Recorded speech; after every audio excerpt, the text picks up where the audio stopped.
Hello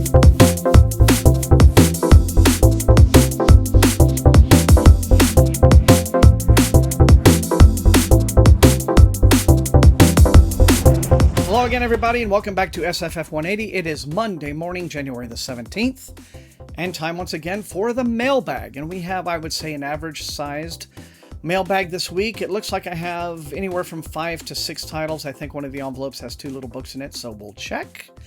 But otherwise, yes, modest week, average week, but I'm expecting more during the second half of January because I have been in contact with a lot of publicists and, a lot of queries that they've put to me and I've put to them and back and forth. And so I have quite a few more books that I think I'm expecting to come through the door. And so that'll be great. I'm looking forward to those. But in any event, everything here is going to be finished copies of things. I'm pretty sure some of them, especially the 3 tour packages that I have in this week's batch. Pretty sure I already know what some of them are, but it's good to have the finished copies anyway, and I appreciate all the publicists that I work with for getting those to me. So I don't really have any other announcements other than if you have already tuned into the channel this morning, you will notice that I have begun a new series this morning. It's my halftime report halfway through the month.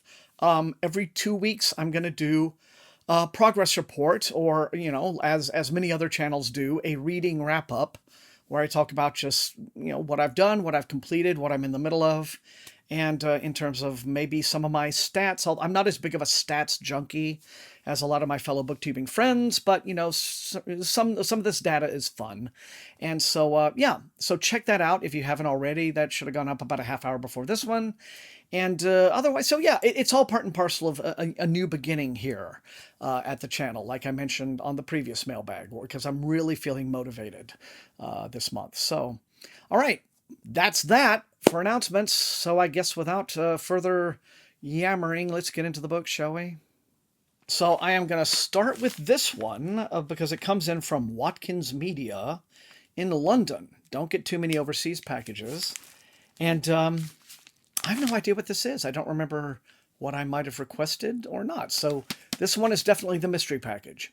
Oh, wow. Okay, this is ridiculously exciting to have. This is one of my anticipated reads of the year. And it is a print arc for The Circus Infinite by Con Wong.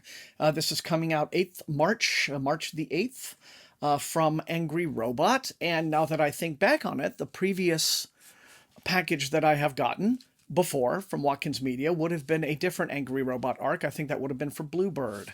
So I guess, Watkins handles the publicist duties for Angry Robot. All right, so now I know. So I'll know what to look out for if I ever see that logo on an envelope again. Thank you so much, Watkins. All right. This one, it says, a circus takes down a crime boss on the galaxy's infamous Pleasure Moon in this stunning debut from our open door submission period. Hunted by those who want to study his gravity powers, Jess makes his way to the best place for a mixed species fugitive to blend in, the Pleasure Moon where everyone just wants to be lost in the party. It doesn't take long for him to catch the attention of the crime boss, who owns the resort casino where he lands a circus job. And when the boss gets wind of the bounty on Jess's head, he makes an offer: do anything and everything asked of him or face vivisection. Wow, okay, that sounds, pretty extreme. I'm like, okay, boss. Deal.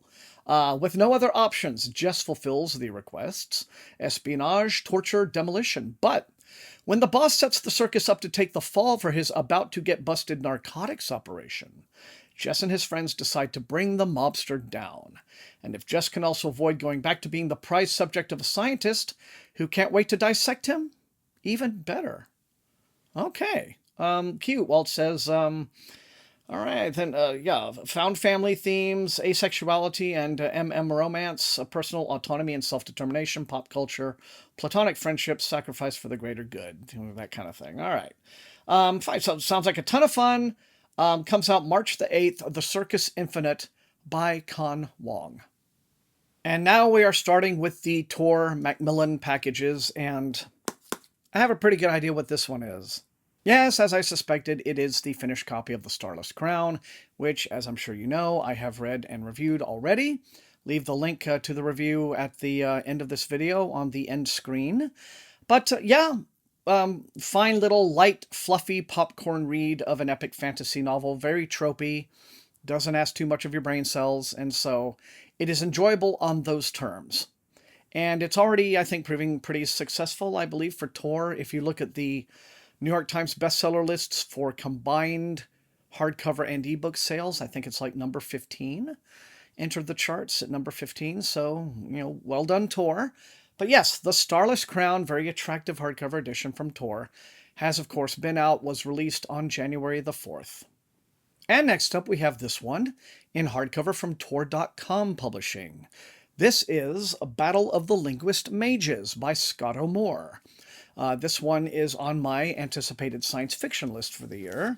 And just flip through it. It does not have a sell sheet, so I'm just going to read the flap. It says, in modern-day Los Angeles, a shadowy faction, led by the governor of California, develops the arcane art of combat linguistics, planting the seeds of a future totalitarian empire. Isabel is the queen of the medieval rave-themed VR game Sparkle Dungeon. Her prowess in the game makes her an ideal candidate to learn the secrets of power morphemes, unnaturally dense units of meaning that warp perception when skillfully pronounced. But Isabel's reputation makes her the target of a strange resistance movement, led by spell-casting anarchists who... Well, hang on. Aren't there rules involved with spell-casting? So if you're an anarchist, do you just sort of freestyle a spell into... Oh well, never mind. Anyway, it says, spellcasting anarchists who may be the only thing stopping a cabal from toppling California over the edge of a terrible transformation with 40 million lives at stake. Time is short for Isabel to level up and choose a side, because that cabal has attracted much bigger and weirder enemies than the anarchist resistance, emerging from dark and vicious dimensions of reality and heading straight for planet Earth. Okay, this sounds a bit berserk. Game-themed science fiction books usually are.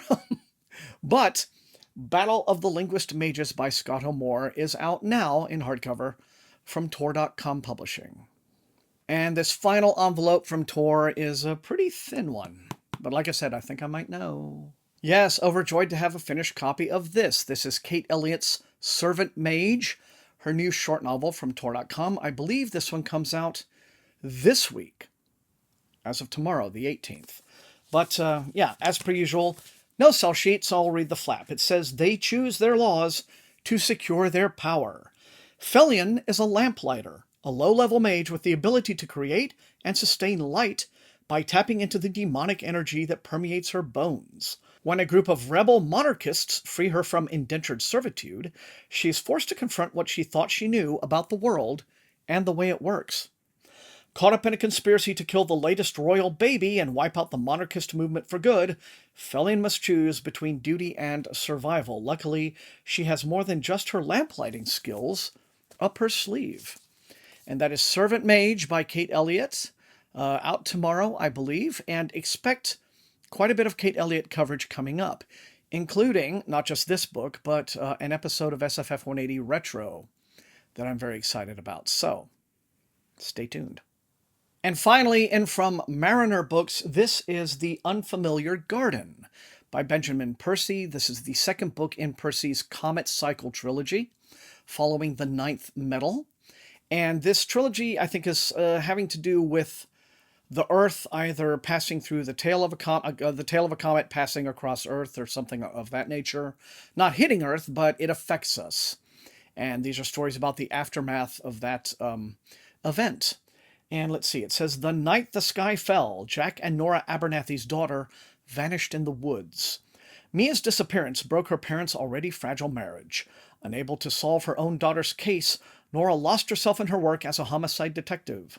Jack became a shell of a man. His promising career as a biologist crumbled alongside the meteor strikes that altered weather patterns and caused a massive drought.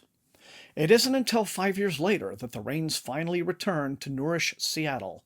In this period of sudden growth, Jack uncovers evidence of a new parasitic fungus, while Nora investigates several brutal ritualistic murders. Soon they will be drawn together by a horrifying connection between their discoveries.